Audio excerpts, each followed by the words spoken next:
Today's first question is, what happens when a current carrying conductor is placed in a magnetic field? When a current carrying conductor is placed in a magnetic field, a mechanical force is exerted on the conductor which makes it move. Now the second question, when is the force experienced by a current carrying conductor placed in a magnetic field largest?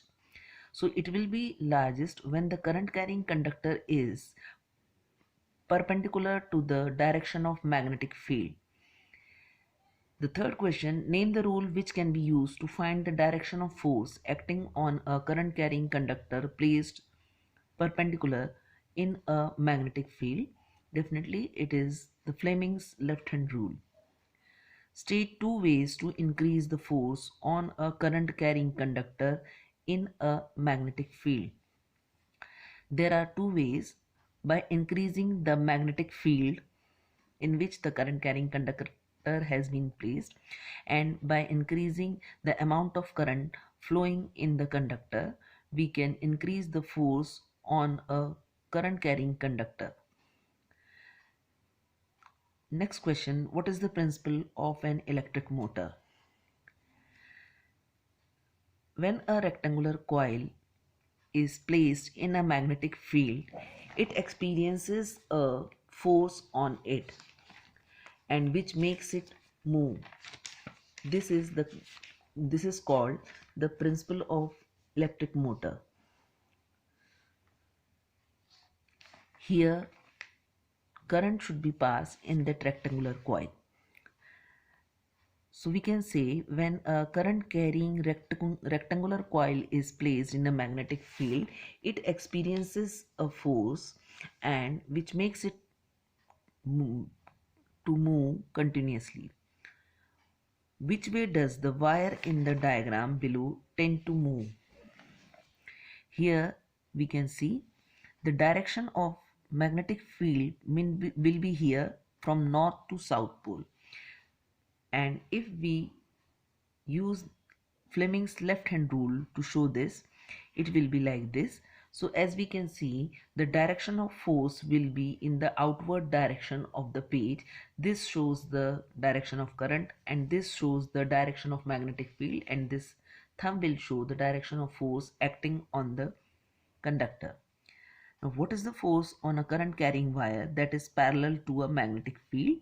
No force will act on a current carrying wire that is parallel to a magnetic field.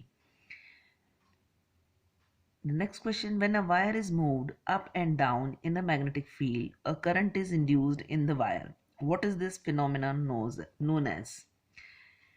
It is electromagnetic induction. What condition is necessary for the production of current by electromagnetic induction?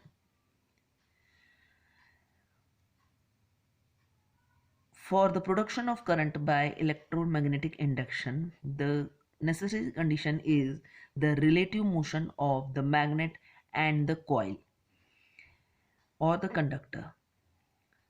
Two circular coils A and B are placed close to each other. If the current in coil A is changed, will some current be induced in the coil B? Give reason for your answer. Now, when current is in coil A is changed, there will be change in the magnetic field around the coil A, and because of this change in magnetic field around coil A, in coil B, which is kept near to it, there will be an induced current in the coil.